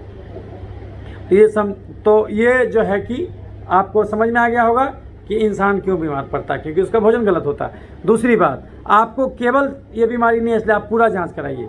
पूरा जांच में क्या क्या होगा, CBC, LFT, KFT, lipid profile, HbA1c, RBS, insulin fasting BP, blood sugar fasting BP, TSH, NT-TPO, CRP, ASO, ANA, carcinoma antigen, alpha fetoprotein और D dimer study, Widal test, टॉस टेस्ट और उसके बाद इतना जांच कराना होगा। और उसके अलावा सीरम टेस्टोस्टेरोन, सीरम प्रोलैक्टिन और उसके LH/FSH रेशियो, तो PSA, प्रोस्टेट स्पेसिफिक एंटीजन का जांच और जो है कि ये। तो जब आप जांच कराइएगा तो दंग रह जाइएगा, आपको लगेगा कि तो 4 से 5 बजे गड़बड़ी और भी है। यानी तब आपको समझ में आ जाएगा कि ये हमको केवल अलग से चर्म रोग, अलग से गैस का रोग नहीं होता, ये अंदर के गड़बड़ी का बाहर नतीजा है। तब आपको, तो हम लोग क्या करते हैं, सबसे पहले पूरा जांच कराते, जो गड़बड़ी आता है उस सबके खिलाफ अलग अलग दवा देते। तो 10 डॉक्टर को पास नहीं भेज के आपका डायबिटीज़ भी यही डॉक्टर ठीक कर देगा, क्योंकि कारण तो सबका एक ही है, गलत भोजन। और नस में जो झिनझिनी रहता है वो भी जड़ से जाएगा, क्योंकि जब आपका गैस का समस्या रहेगा तो इंट्रिंसिक फैक्टर कम बनेगा, उसके चलते विटामिन B12 कम जाएगा, उसके चलते भी आपको झिनझिनी का प्रॉब्लम आएगा, नस में झिनझिनी, लहर चलन रहेगा। तो वो सब का कारण एक ही है, गलत भोजन। यानी बीमारियां भले अनंत हो, स्वास्थ्य तो एक ही है। तो अगर हम स्वास्थ्य रूपी केंद्र बिंदु का रोशनी आपको दिखा दें तो स्वास्थ्य से भटक के किसी भी बीमारी की दिशा में गए होंगे, पुनः स्वास्थ्य तक लौटाना आसान हो जाएगा। जिन राहों पर चल के स्वास्थ्य से बीमारी तक पहुँचे उसका उल्टा काम कीजिए, पुनः स्वास्थ्य का दर्शन हो जाएगा। अभी तक हम जम के चीनी, चावल, आलू, खस्सी का मांस, मीठा फल, दूध, मैदा खाते थे। अब इस हम सारा चीज़ छोड़ देंगे। एक दिन में 10 रोटी खा जाते थे, अब हम केवल 5 ही रोटी खाएंगे, 3 ही रोटी खाएंगे, एक सुबह, एक दोपहर, एक रात। पेट नहीं भरेगा तो दाल अनलिमिटेड, हरा सब्जी अनलिमिटेड, अंकुरित चना, मूंग अनलिमिटेड। घड़ी देख के 2 घंटा रोज डालने, 2 कप चाय पी सकते, बिना चीनी, बिना गुड़, बिना शहद डाले। 2 कप चाय के अलावा तीसरा चौथा पीना होगा तो ग्रीन टी पीना होगा। घड़ी देख के 2 घंटा रोज डालिए। अगर ऐसा नहीं कीजिएगा तो ना केवल ये चमड़ा का बीमारी तंग करेगा, नहीं चेतिएगा तो आगे चल के BP होगा, चीनी होगा, थायराइड होगा, खून में तेल बढ़ेगा, खून में यूरिक एसिड बढ़ेगा, गठिया यानी जोड़ों में दर्द, घबराहट, बेचैनी, निद्रा, मिर्गी, पागलपन, मुंह में छाला, फैटी लीवर, कब्ज, गैस, बवासीर, पथरी, पेशाब का इन्फेक्शन, टॉन्सिलाइटिस, साइनोसाइटिस और दम्मा। महिलाओं में मासिक का गड़बड़ी, धात का समस्या, छाती का गिल्टी, बच्चा नहीं ठहरना, PCOD। पुरुषों में प्रोस्टेट का गड़बड़ी, नपुंसकता, dengue, malaria, typhoid, chickenpox, hepatitis B, HIV, tuberculosis, leprosy, coronavirus. अंत में ये सब का कारण है कि ये नहीं चेतिएगा तो ये सब बीमारी भी शुरू हो जाएगा। तो अब आपको समझ में आ गया होगा कि हमारे इलाज में अंतर क्या है। तो हम कैसा इलाज करते, हम तो पहले पूरा जांच कराएंगे। पूरा जांच में जो गड़बड़ी आया, CBC में न्यूट्रोफिल बढ़ा हुआ है तो हम आपको स्ट्रॉन्ग एंटीबायोटिक पर भी रखेंगे। है ना। और वो हम सेप्रोक्सिम देते हैं, लेवोफ्लॉक्सासिन देते हैं, क्लेरिथ्रोमाइसिन अगर एच पाइलोरिक में भी पॉजिटिव आए तो वो भी देते हैं क्लेरिथ्रोमाइसिन। और उसके अलावा अगर आपका एलर्जी बढ़ा हुआ हो, आईजी जांच भी कराना चाहिए आपको, यूरिन रूटीन माइक्रोस्कोपी, स्पॉटिन, प्रोटीन क्रिएटिनिन, तो ये सब भी पूरा जांच कराना होगा आपको। तो जब ये सब जांच करेगा तो अंदर का गड़बड़ी दिख जाएगा आपको, तब आपको डॉक्टर के निर्देशों को पालन करने में ज़्यादा मजा आएगा, क्योंकि आपको भी लगेगा कि नहीं भाई हम पूरे शरीर को ठीक कर रहे हैं, हम खाली गैस के पीछे क्यों पड़े हैं। तो कारण तो सबका एक ही है, ज़्यादा भोजन और कम मेहनत।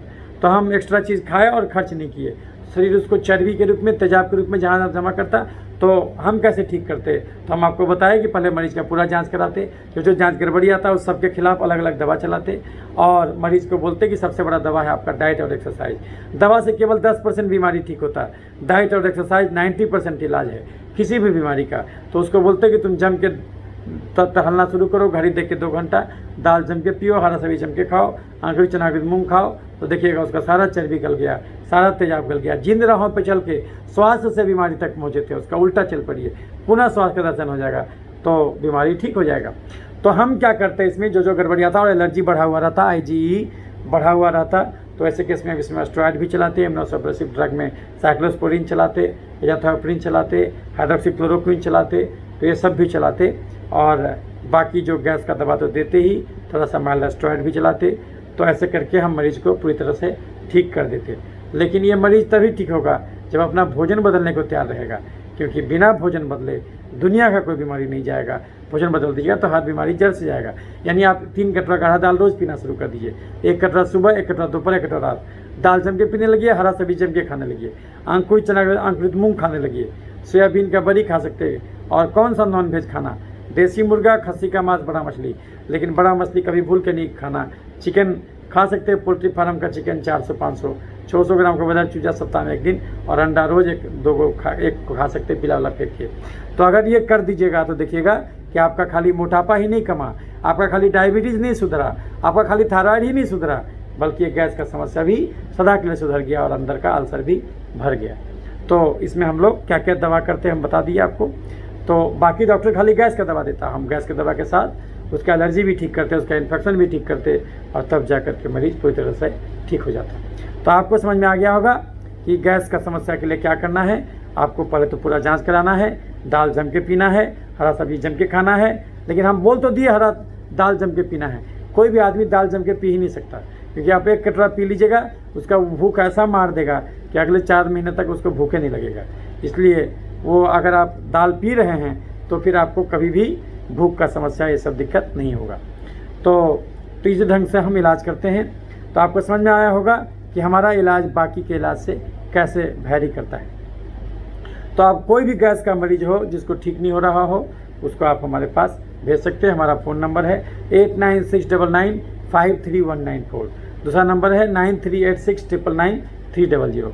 ये नंबर हमेशा खाली रहता है। तो अगर आप अच्छा लगे तो आप इस नंबर पर फ़ोन करके हमसे सलाह ले सकते हैं। और हम किस टाइम सलाह देते हैं, 7 से 8 सुबह, 6 बजे शाम, नहीं तो 10 बजे रात। किसी भी बीमारी के संदर्भ में कोई भी क्वेरीज हो, फ़ोन हो, आप हमको फ़ोन कर सकते हैं। तो उम्मीद करते हैं कि आपको ये वीडियो अच्छा लगा होगा। अगर अच्छा लगा होगा तो इसको लाइक और शेयर कीजिएगा, ताकि और लोगों को भी सही जानकारी भेजी जा सके। कभी भी ये सोच के वीडियो मत देखिए कि कभी भी ये सोच करके हमारा वीडियो लाइक और शेयर नहीं कीजिए कि इससे हमारा नाम हो और हमारा मरीज बढ़े। नहीं, भगवान का दिया हुआ हमको सब कुछ है। हमको ऑलरेडी इतना सैलरी मिल जाता है इंदिरा गांधी से कि हमको और ज़्यादा पैसे की कोई ज़रूरत नहीं है। लेकिन हम वीडियो बनाते हैं क्योंकि जो ज्ञान हमको मिला हम चाहते हैं सब तक बरसे। तो अगर आपको लगता है कि ये वीडियो सबको जानना चाहिए तो आप ये वीडियो को लाइक और शेयर कीजिए। अगर लगता है कि नहीं जाना चाहिए तो कोई लाइक करने की ज़रूरत नहीं है। और अगर आप चाहते हैं कि हर बीमारी पर जो हम वीडियो बनाएंगे वो आप तक तुरंत पहुँचे, कोई भी वीडियो मिस नहीं हो, तो हमारे चैनल को लाइक और सब्सक्राइब कर लीजिए। और हमारा 2 चैनल है यूट्यूब पर, एक है डॉक्टर क्रांति चंदन जाकर, दूसरा है क्रांति जाकर। तो इस पर भी जाकर के आप हमको ये कर सकते हैं, क्रांति जाकर पर भी जाकर के हमको फॉलो कर सकते हैं, ताकि जो भी बनाए वो तुरंत आप तक पहुँचे। तो उम्मीद करते हैं ये वीडियो आपके लिए फ्रूटफुल हुआ होगा। अगर अच्छा लगे लाइक और शेयर कीजिएगा। तो वीडियो हो गया है 1 घंटा 4 मिनट का। तो बड़े प्रेम से आपने हमारी बातों को सुना। आपके अंदर मौजूद परमात्मा को मेरा प्रणाम। इसी ढंग से सुखी रहें, स्वस्थ रहें और दाल रोटी खाओ, प्रभु के गुण गाओ, मेहनत कम करते दाल रोटी खा के रहो, दाल जम के पीना, हरा सब्जी जम के खाना, घड़ी देख के 2 घंटा रोज टहलना, तो केवल गैस्ट्रिक नहीं बल्कि हर बीमारी भी जड़ से जरूर ठीक कर लीजिए। तो इन्हीं बातों के साथ मैं आपसे विदा लेता हूँ। सुखी रहें, स्वस्थ रहें, फिर अगले वीडियोज़ में फिर मिलूँगा। देखते रहिएगा चैनल